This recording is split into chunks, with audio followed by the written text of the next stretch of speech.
അവരുടെ ഫോട്ടോസൊക്കെ എടുത്ത് നമ്മുടെ യാത്ര മുന്നോട്ട് നീങ്ങുന്നതിന് മുമ്പ് ഇനി ഫുഡ് കഴിക്കുക. അങ്ങനെ ഇവിടെ കയറി നല്ലൊരു ഊണ് കഴിച്ചു. അങ്ങനെ ഊണ് കഴിച്ച ശേഷം നമ്മുടെ യാത്ര വീണ്ടും മുന്നോട്ട് നീങ്ങിക്കൊണ്ടിരിക്കുകയാണ്.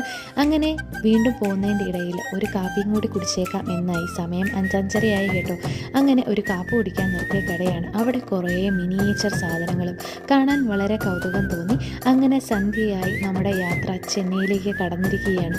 ചെന്നൈയിലേക്ക് നീങ്ങിയപ്പോഴത്തേക്ക് എന്ത് വണ്ടികളാണോ തൊട്ട് വണ്ടികൾ നല്ല സ്പീഡിൽ.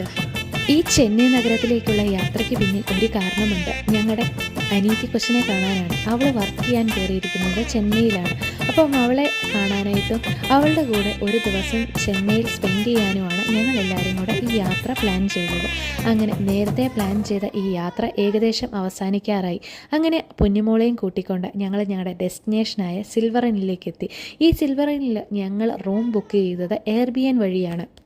എയർബിഎൻ എന്ന് പറയുന്ന ഒരു ആപ്പ് യൂസ് ചെയ്ത് ഒരുപാട് എക്സ്പീരിയൻസ് ഉള്ളവരായിരിക്കാം. ചിലപ്പം ഈ ആപ്പിനെക്കുറിച്ച് പുതിയതായിട്ട് അറിയുന്നവരായിരിക്കാം. എവിടെയെങ്കിലും നമ്മൾ ലോങ് ഡെസ്റ്റിനേഷൻ അല്ലെങ്കിൽ തൊട്ടടുത്തുള്ള ഡെസ്റ്റിനേഷൻ ഒരു റൂം സ്റ്റേ ഒക്കെ പ്ലാൻ ചെയ്യുമ്പോൾ എയർബിഎൻ വഴി നമ്മൾ ആ യാത്ര പ്ലാൻ ചെയ്യുവാണെങ്കിൽ അലച്ചിലില്ലാതെ റൂം ബുക്ക് ചെയ്യാൻ പറ്റും. നമുക്ക് അഫോർഡബിളായ റേറ്റിൽ നമുക്ക് സ്യൂട്ടായ റൂമുകളെ നമുക്ക് റിവ്യൂ വായിച്ച് ബുക്ക് ചെയ്യാൻ കഴിയും. അങ്ങനെ ഞങ്ങൾ ബുക്ക് ചെയ്ത റൂമിൽ വന്ന്